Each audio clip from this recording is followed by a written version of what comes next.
All right. Well, welcome back to another segment of This Week in Options Trading with Eric and Brian. This is a new segment on the Stock Market Options Trading podcast, and we plan on going live every week. There are a few places that you can join live to get the Zoom link. We're kind of combining a few different communities here in this single sort of episode.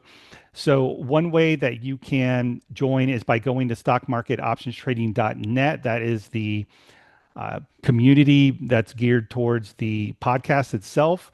And you can go to the events tab and you'll see the events here. However, Brian and I were talking before today's episode. Next Monday is a holiday. So we are not going to do a live session next Monday. We're thinking about Tuesday, but I'm going to update the dates and things on the in these areas. So just be sure to pay attention, or just know that we are not going live next Monday for sure. We're thinking about doing it on Tuesday. Another place you can get it, if you're from our Central Florida Options group, this is on meetup.com. You can go here and search. This is also a free group. Brian and I have been doing options related meetups for 7 or 8 years now, and we're doing them online as well. So we just decided to fold this group into the live thing, so you can find the event here and you'll be able to attend and get reminders. So, and lastly, there's the new Alpha Crunching Discord server, not new, but newly expanded and updated. And under the events tab at the top, I will be posting this here as well. So if you're in the Alpha Crunching community, I definitely recommend you go to Discord. I've sent out a bunch of links for invites for that over the last couple of days. And multiple places to get the links. Doesn't matter which one. The Zoom link should stay the same for a little bit. And with that said, Brian, how are you doing today? What's going on? I'm doing good. I think Friday, like you said, kind of a nice. It pretty crappy week up until Friday, and then Yeah. Friday, it recovered all of the losses for the whole week, which was good if you're bullish. And today looks like they started out a little shaky, down a little bit Hmm. without any real news. So I wasn't surprised at that, but then it seems to want to push higher. It's kind of leveled out now, but Yeah. it should Yeah. be an interesting week. Last week is a little bit of a doozy. For those that follow some of my SPX trades, we took a couple losers earlier in the week. I think we had two or three losers, and then we were in a couple ones. And I remember making a comment. I think it was Thursday. Was it Wednesday or Thursday? We took a trade, and the comment was, these are long, basically long trades, selling put credit spreads in a bullish trend is kind of the essence of it. And we had sold some trades up here, right? And then by the next week, they rolled over and lost. But I actually felt way more comfortable when I posted this, last week. I was like, man, I feel way better getting long here than I do here. And Definitely. it's almost like this, like you're scared to go long at the top, which has worked for a while. I mean, if you look at the uptrend, we've been longing it for a while now, and then boom, you get smacked on the hand or punched in the face. And the Hmm. same thing kind of happens up here. But then, yeah, I had a couple more trades on. Powell saved the day. He finally had a little bit of a dovish tone, and the market ripped and ended up with I closed one trade early because it was so far underwater. I was like, let me just get out of this thing at 50%. I'm actually in an expiring trade today that expires at the 64.50 level. So I'm holding on to that one, and we'll see what happens later in the day. But yeah, it was a wild It week was. for sure. And just real quick, I wanted to point out that after we wrap this up, and I'm going to put the recording on the Stock Market Options Trading YouTube channel. So if you ever can't make this live in the future, you can see here's last week's episode. See, these will be posted here as well. You can go to the podcast tab. So this week, I did want to kind of look at the calendar because this is always very important to me, just to kind of see what's going on or when to expect a big move. Like, for example, last week we had some data and the market was basically selling off. We had jobless claims sort of increase, PMI numbers were stronger than expected.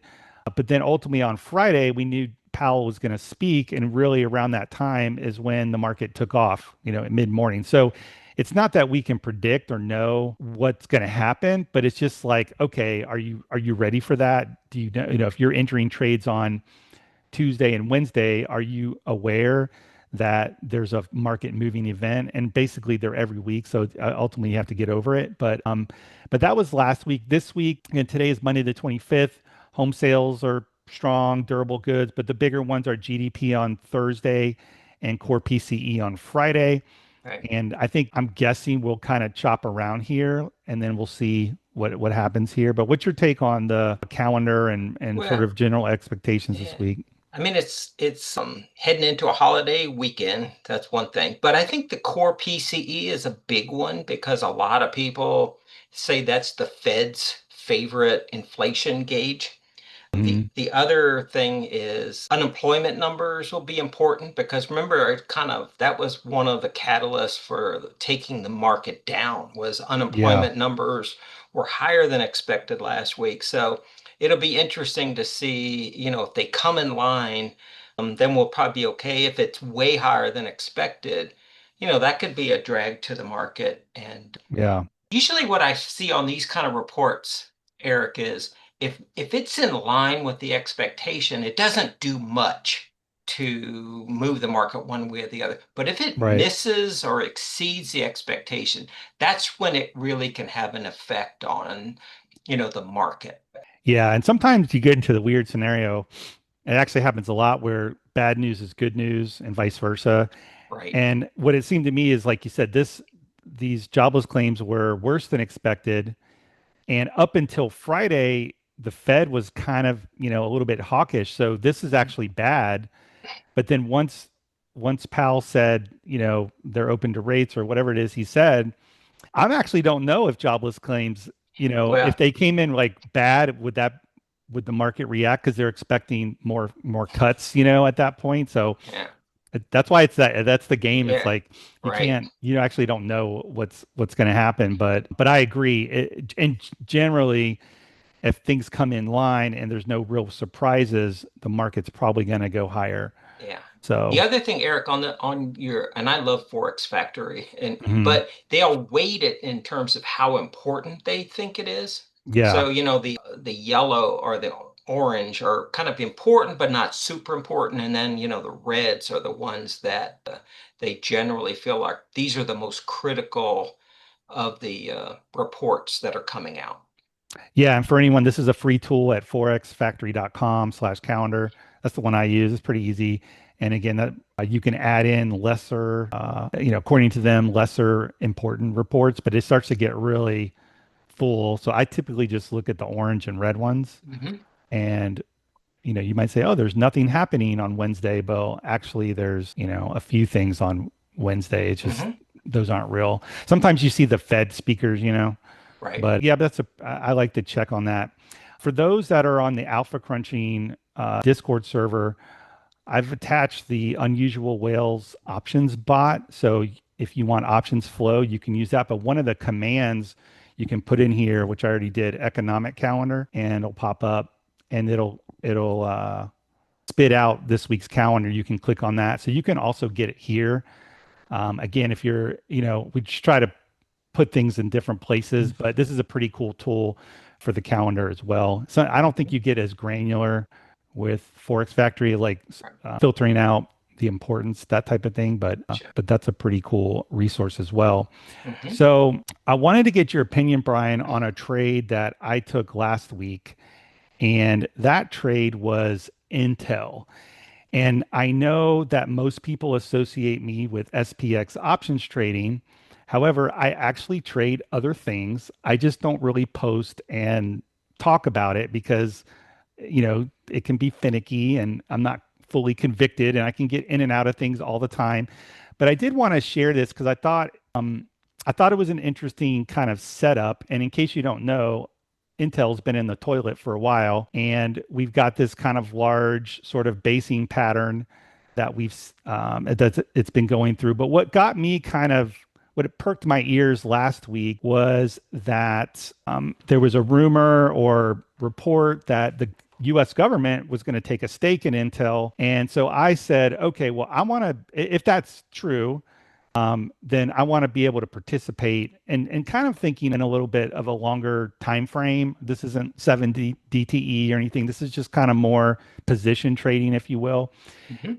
And so the problem was, or the decision was, and I kind of want to walk through the process here. You're like, okay, here's a stock. I think it's going to go up. At some point, it's going to be higher than where it was in maybe 2, 3, 6 months. And so I want to get long, but with options, there's 100 ways to get long. And so, you know, what I ended up doing, because I wanted to take a little bit, I didn't want to do a pure options play, is I think I bought 200 shares of Intel, Mhm. $25 stock. I bought it here at $25.26. So it's really at the top of the range. That was the hard part. It's like, well, do I want to wait for it to come back down? Well, what if it doesn't go back down and maybe it breaks out? So I entered what I would call a starter position, buying shares, no options yet. And the idea was, well, if it does roll back down to the bottom, I actually have a limit order in here to buy more at $20. So if it does roll back down, the order will buy 20 more, 200 more shares, I think, and at $20, and I'll basically be averaged in the middle of this range. That was kind of like Mhm. my initial entry sort of idea. I could have sold puts, but again, I would probably wouldn't get all that much credit. Right. And I want to have some long delta. And if I sold puts and it went up, then I wouldn't really make that much. I make money on the sold puts and I'd be willing to buy it down here. But then the other thing was, okay, now that I'm in it, do I want to go ahead and sell covered calls against it yet? And I was looking at this $30 level and thinking, okay, that looks like a good level to take some profit. So let's just say I think I have 200 shares now. Let's say I'm just in 200. I could sell one covered call here. If the market blows through that, then I'm basically going to sell 100 of the shares higher at 30, which would be, whatever that is. 20, is that 20%? I don't know. About 20% gain. Right. And then Right. I'd have some extra. I didn't want to I don't want to be fully covered. I want to have some upside in case whatever it rips. Mhm. And so, but I decided not to do that yet because let me bring this over here. Here is the Intel option chain. I think these are the monthlies, Mhm. 25 days out. Right now, that $30 call is only 32 cents. Yeah. So it's kind of like, why bother? Yeah. It's about 1.3% return. Okay. The $30 against what you paid for, Okay. the 100 shares. Yeah. So I feel like I'm just not ready to sell covered call. What I would like it to do is rally back, if it breaks out, rally up to here, then Yeah. maybe sell something closer to the money as kind of more hedge style. Right. So anyway, that's where I'm at with this trade. I own the shares, waiting for a rally to potentially sell covered calls, and I'm willing to buy more. But I wanted to ask you is, what's your take on like how would you have gotten into this? Like, what do you think you would have done Yeah. I mean, um, to get long Intel? yeah. I mean, if I was going to do the Intel trade, I wouldn't be thinking, I want to hold this trade for a long time. Mm, What I would look at, say, I'm going to buy the shares at 25, 26, sell something like the 30 call so that if the stock moved, up to 30 and so I make money, I make $5 on the shares plus another, whatever that was, $30 on hmm the selling the calls, and then I would be out of the trade. But if I was looking to, I want to stay in Intel for a longer period of time, I either wouldn't sell calls against it, or I'd sell, if I had, like 200 shares, maybe I sell one call, hmm or I go out even further, like something to like a 33 call because I don't want it to be taken away. You know what I mean? So, Yeah. so I think, even 30 is a pretty far out of the money, call. It's Yeah. like a Yeah. 15 delta, and it's like a pretty strong resistance level. So, Yeah. 16 yeah, delta. but I mean, a lot of people, what they will do, Eric, is, they own, 1,000 shares of Intel, Hmm even though that wouldn't be a lot at 25 a share, but they'll sell weekly or monthly calls far out of the money just for additional income. And, Yeah. you can earn like 6 to 8% extra, return by doing that if you sell like the monthly calls against it. So Yeah. I think they call that portfolio override or something like that. But Mm, a lot of people will do that. But the problem is, what if it moves past your where you sold a call and you don't want to give up the shares, you take a loss on the calls, which is probably okay if your calls have, gone up in value 20%. You don't really care if you lost a little on the call. yeah. But you have to be real careful not to be assigned early. Yeah. Yeah. And I think like with this, to me, this is riskier because it's like obviously this thing is tanked for a reason. I don't really know why. I haven't been following it other than, names like Nvidia have just blown it out of the water. Yeah. So And it's very political, right? You got the Trump yeah, administration now the buying shit. government, yeah, yeah, now the government owns 10%. And so to me, it was more like a bottom fishing sort Hmm. of Fun trade. situation. Yeah. So that's why I was like, well, let me just start with some shares Yeah. because the time, like, it could just do this for 6 more months It could. It could go back and to 20. it could go back to 20. I'll buy more. I think if I did get another entry, I would and have, that would put me at 400 shares. And I'm willing to go more, but I would actually maybe sell one or two covered calls Yeah. and just kind of be okay with capping some of it. But I kind Right. of like I'm hoping this breaks out Hmm. because if it does, it's a decent gain, even if it's a Right. small size. Hmm. So this is one of those like trickier situations, but I think ultimately it comes down to like your risk tolerance, what you think of the stock, or why you think it's going to go up. So I think you always have to have some kind of opinion, Hmm. and then what happens if you're wrong? In this case, I didn't this isn't a huge position. So if I'm really wrong and it goes down, if I buy more at 20 and then it goes to 18, then it's like, all right, well, I would actually probably just buy some more at some point Yeah. in a recovery sort of recovery way. But yeah, so that's one of the things I did last week, and we'll see what happens this week. Like I said, but if we rally from here up to 30, then I may look at selling at least one covered call, Hmm. which would, and if it kept going through, then that sort of force sells or it forces me to take profits in part of that. Hmm. And then I can average, I can kind of get in and out. So that's Yeah. Yeah. one of the things I'm looking at. So, Trade. yeah. So what are you looking at for this week? Okay. I was going to talk about a broken wing butterfly. There's a bunch of dividend trades that are coming up that I'm interested in, Are you but able to, let me get you to share your okay, screen. sure. Wow. So we'll flip over to Brian's Okay. So screen for a minute. let me just hit to the right. Okay, so let me share this. Okay, can y'all see my watch list? See, it looks like I'm still sharing. I'm going to stop sharing. Okay.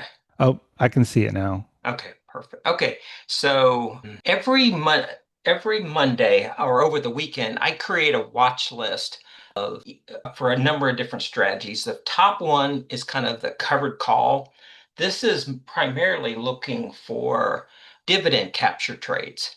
And we buy either at the money or in the money and try to collect the make an income or a return and also collect the dividend. And then the other strategy that I have really started to like lately is a butterfly trade.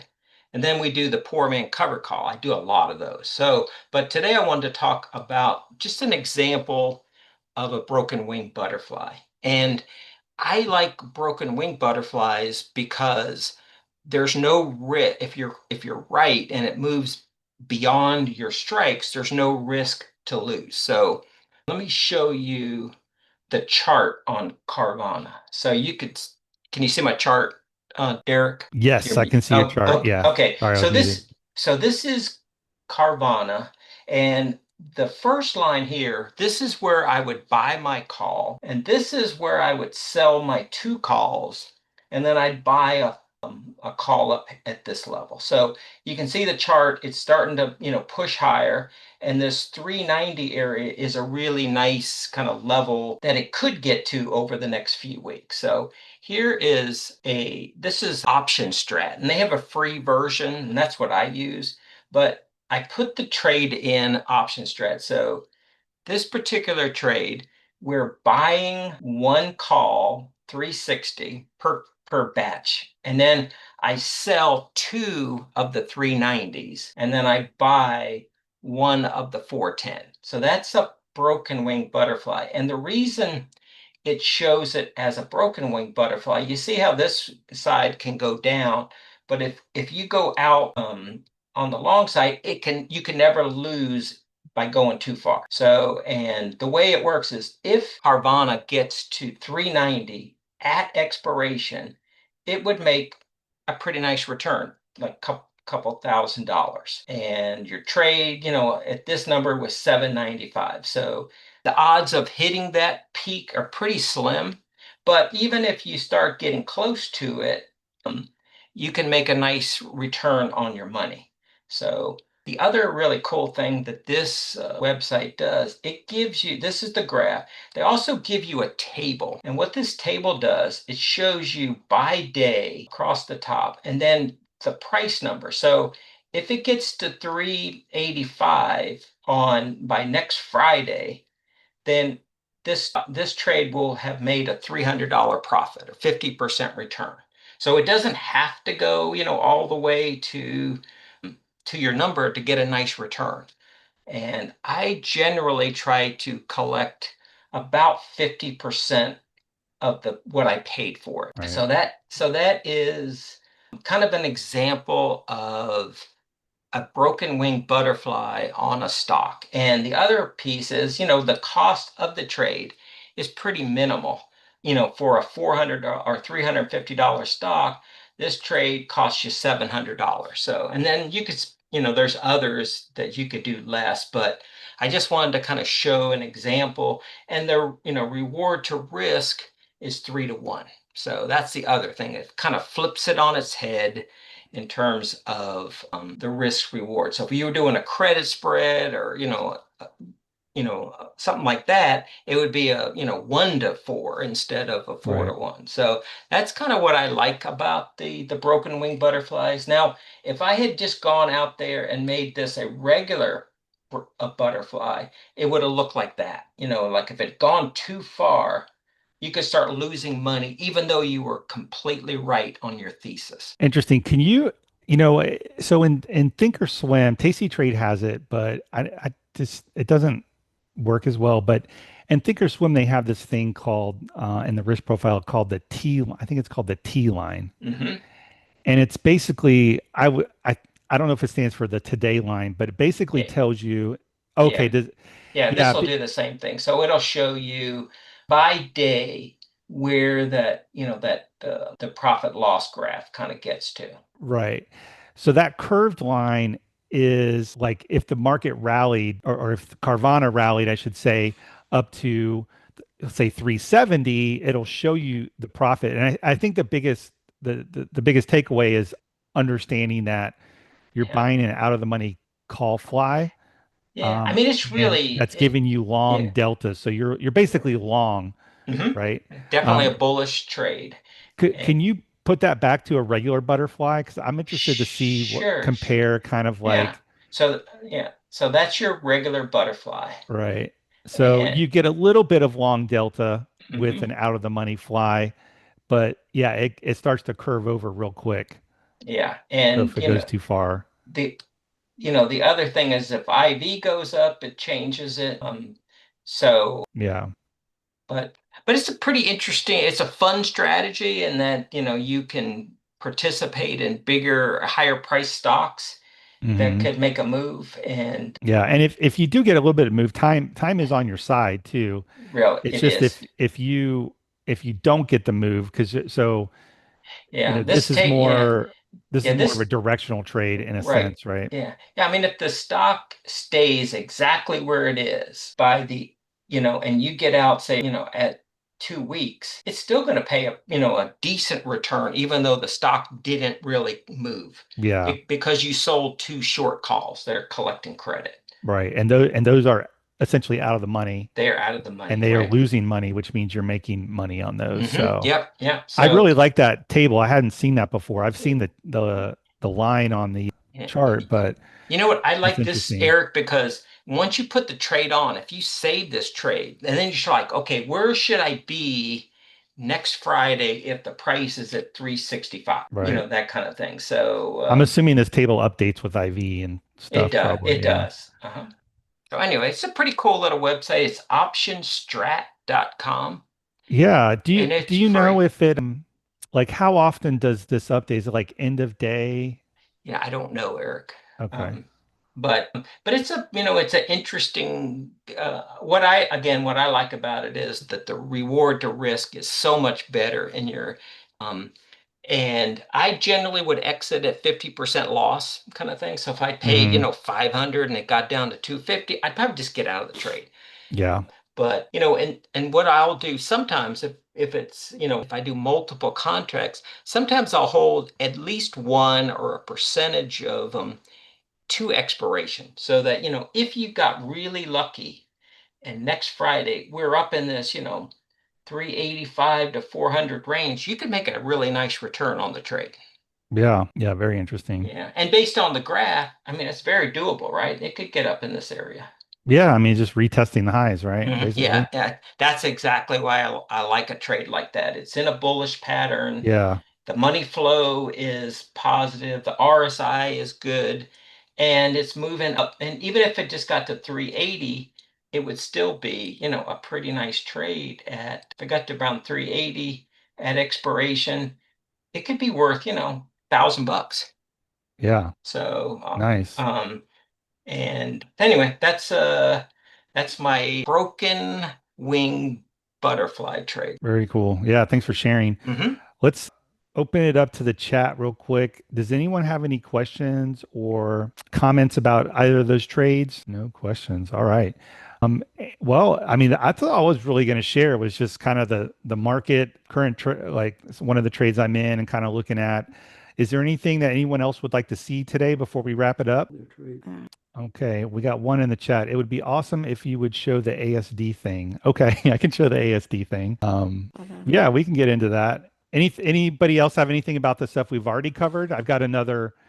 I'm going to a couple things about they want to talk about SPX. Are you doing SPX trade this week? All right, so let's get into SPX, some SPX stuff. Let me go back and share my screen again so we can get kind of. Hey, Eric, George has a question. I don't think he types in. So, Mm, George, you want to ask your question?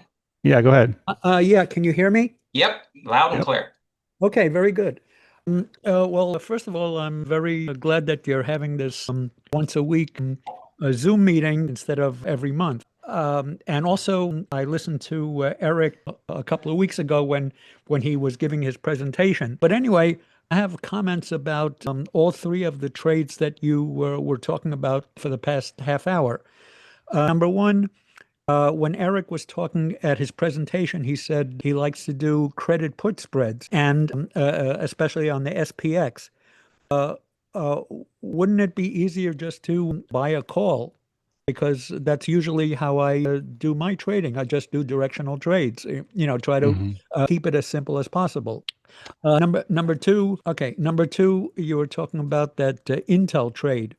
Said that you wanted to buy the stock at 25. Uh, uh, well, this is what my brother does. He never buys a stock right off the bat. He Hmm. sells a naked put, and if the stock goes up, he'll keep the premium. If it goes down, then they'll put the stock to him. And then if he owns the stock, then at the right time he'll sell a covered call.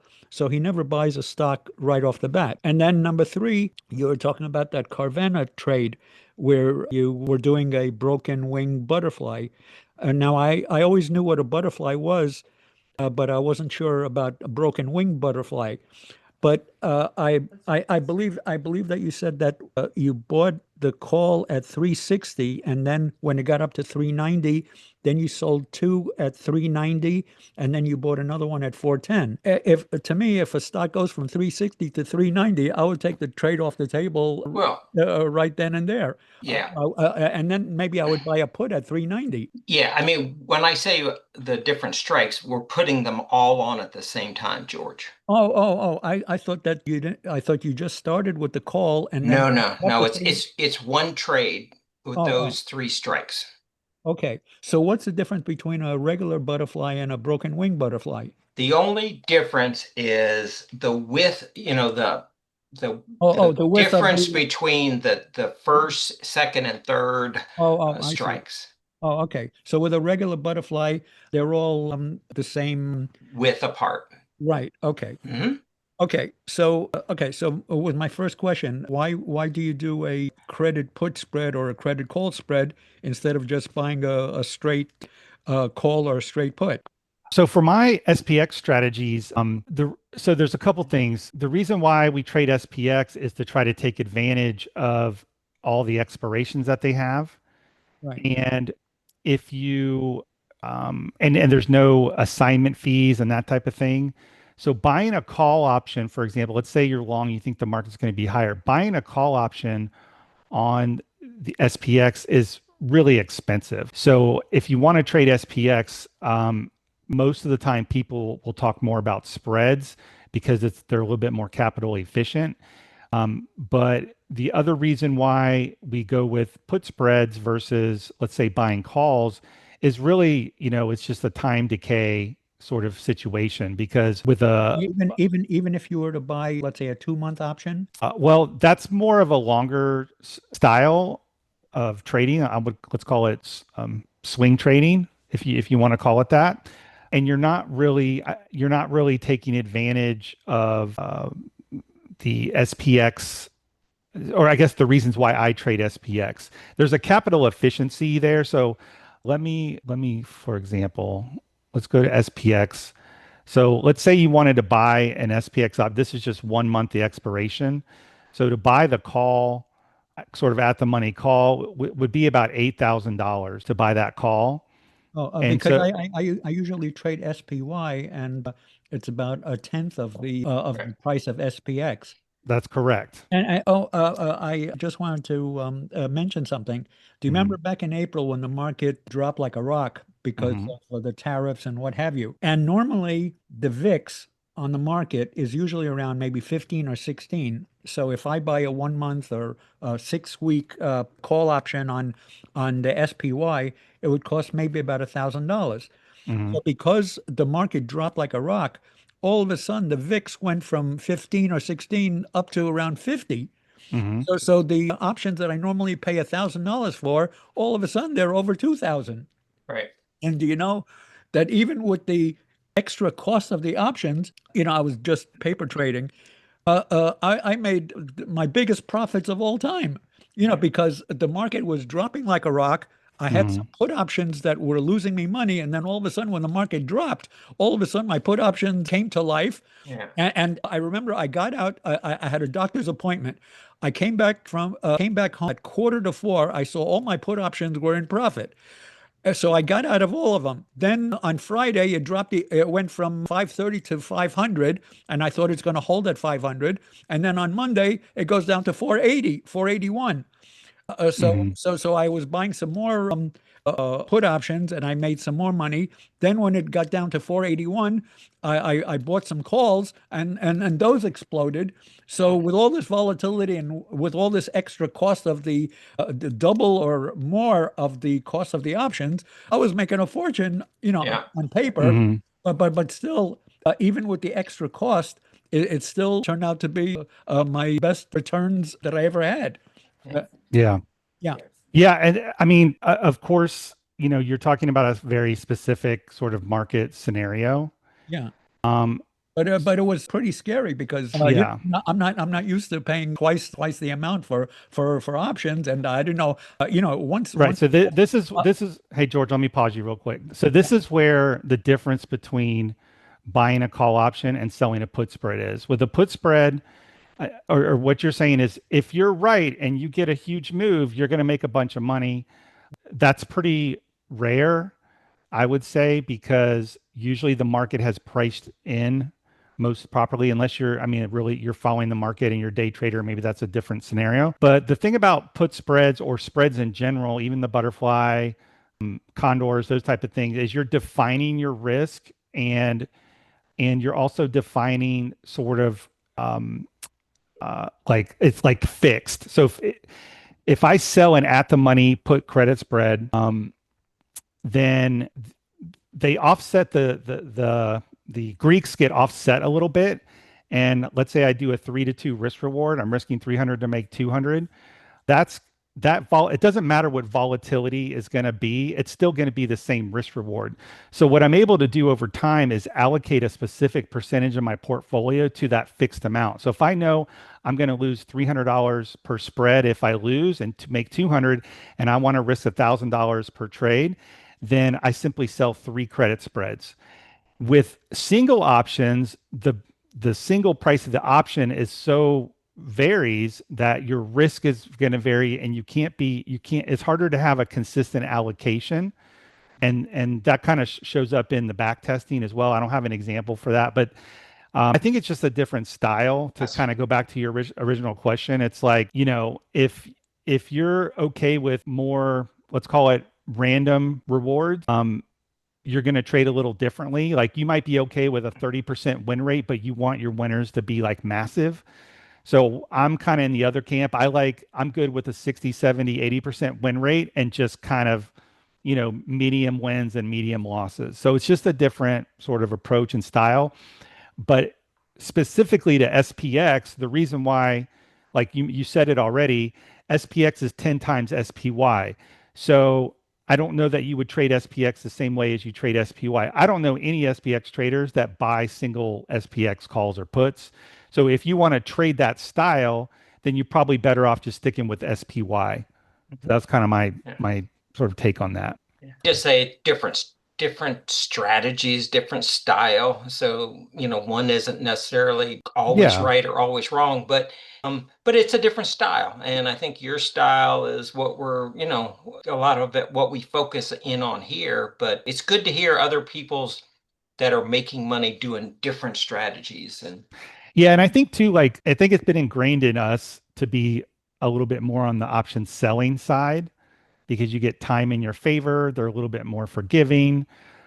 Not like Brian said, there's nothing wrong with directional trading, if you will, but it's just a different style. I've traded like that in the past, and I just prefer spreads now. It's easier. I can automate it. I can really define how much I want to risk, and I either win or lose, and I'm okay with that. So I think even the butterfly trades, we're more on the option selling side where we get a little bit of that theta in our favor, I think a lot. But yeah, Eric and Brian, if you have a couple of minutes, can I ask another question, if you don't mind? Well, I have a couple questions in the chat, George. Let me get to these, and then we'll come back to you after that. All right, that sounds good. All right. Good. Thank you. Sure.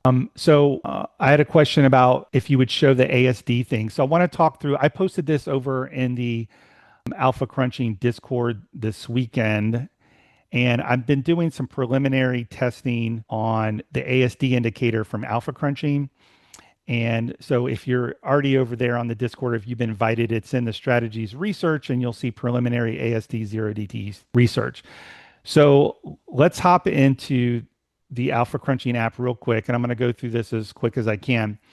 I developed this forecast indicator a couple of years ago, but it's hard to read. I'm not going to lie. It's very hard to, I think people have a hard time incorporating it into their trading, and this is really more for 0DTE. But let me talk you through what this is. So every week, the forecast comes out before the trading week begins. So this is August 25th. So this was out yesterday. We can see the Tuesday forecast. We can see Wednesday, and we can kind of go through each day of the week. And basically what I did was I broke the market down into 5-minute increments. And I look at the past, today's Monday, I look at the past month of Mondays, so the last 4 Mondays, and I get kind of an average movement for each 5-minute interval. And then we reassemble that, and as they add up over time, you get sort of this forecast. So another way to term this is intraday seasonality. It's a similar way that maybe a business would forecast their sales. So if you're like, you have a lot of sales in this part of the year, but not in this part of the year. So we're kind of doing something similar. And then this kind of falls in the realm of cycle analysis. So this is a pre-market tool to kind of give you a little bit of a heads up. It was like, how do Mondays typically behave? Well, we can see here that Mondays from 9:30 a.m. to 4 p.m. have been pretty erratic, which is telling me that there really hasn't been a solid trend. It's not that we expect the market to go up for an hour and then down for an hour and up and out. It's just there's not like a real trend going on. So when you go into the trading day and you're looking at this, you're like, okay, well, this isn't helpful, right? So we added some metrics and we added a way to kind of see the previous week's forecast. So we can see over time, each week, does the forecast get, let's call it stronger or weaker? And then basically I summed it up. And this is my kind of the ASD indicator, which stands for average strength deviation. And what it does is it looks at the ending value of the current forecast and compares it to the average of the last 3 weeks. If it's above, that means the forecast is sort of increasing a little bit over the previous weeks and that you get a positive or negative number. So how do I use it? So that's kind of the, where this number comes from. But when you try to go and trade, like you don't want to think about anything. So what I did was I took all the numbers that were positive for all the days of the week over the past, let's call it year and a half. And let me see if I have, is this it? Yeah.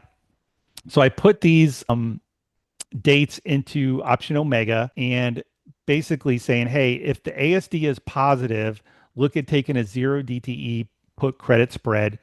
And the setup is, you guys know me, I like going at the money because I can fix my risk rewards. They're closer in line, even though, credit spreads can be skewed. This trade is taken at 1 p.m. if the ASD is positive for that day, but only if the 20 EMA is above the 40 EMA on the 1-minute chart. So we still want some kind of level of bullish confirmation here, because if, obviously it's Monday, we could have woken up to a complete gap down with some news over the weekend. If it's a bearish day, even though the ASD says it was positive, then, I still want some confirmation here. So over the past, this is January 2024, over the past, let's call it year and a half, this has put out 95 put credit spread trades, 70% win rate, $281 loss. The average winner is 185. The reason why we're not getting $2 is because we're taking this at the end of the day. It starts to get harder to get that full $2 credit, and it averaged $48 per trade. So if you're risking 28 and if you're risking $281 per spread and you're making $48 per spread, that is a 15-20% risk, return on risk. And here's the P&L curve, pretty livable. I think I'm allocating 1% of a 100K account for those numbers, but it goes from the bottom left to the top right, no huge drawdowns. So this is something I'm looking to kind of implement in the automation. I have not created my automation. I want to go through this some more. I actually want to try to get 2023 in here. I got to go back and do some homework for that. But that's ultimately this ASD strategy that I've been kind of working on. And we do have a CCS version. There's not as many trades, but I think this is a pretty good kind of sample size for that. So that is the ASD 0 DTE research. For those that are, interested, you can, go check that out over on the Discord. How do you pull live SPX flow on the Unusual Whales bot? So over on the Alpha Crunching Discord, you're able to subscribe to, as a Discord server owner / person who runs one. I pay an additional fee to Unusual Whales for their Discord server bot, and then I enable channels in here in which anyone on the server can issue commands. So there's different commands you can do. For example, one of my favorite ones is the market tide. So the way you issue a command is you put a little backsplash, you can type in the first couple letters and you can see market tide. So I will do that. I'll hit enter. And this is one way of looking at options flow. So this is for today. And what we're seeing here is this is all the options that have been traded in the stock market today. And what it looks at is calls that are bought versus puts that are sold, I should say. Sorry, let me correct myself. What it looks at is it looks at all the call options and determines if they are bought or sold, and then it aggregates the amount that have been bought or sold.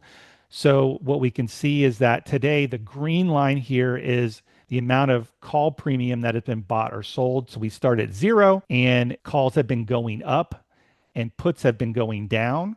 So this means that more puts are being sold versus calls.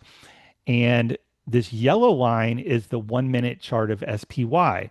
So as calls are being bought and puts are being sold, SPY, it happens to be going up. So this is a great 0DTE options flow tool you can use. Like if you're thinking about getting long, you're bullish, you're using technical analysis, you can also look at the options flow of kind of the entire market with the idea that, well, if most of the market is bullish, the index is probably going to be bullish too. And the histogram down here is showing the volume of bullish contracts. So it's not the premium, but the actual volume. So puts being sold and calls being bought are going to be a bullish volume because that's a bullish position for those particular spreads. So that's one of the tools here.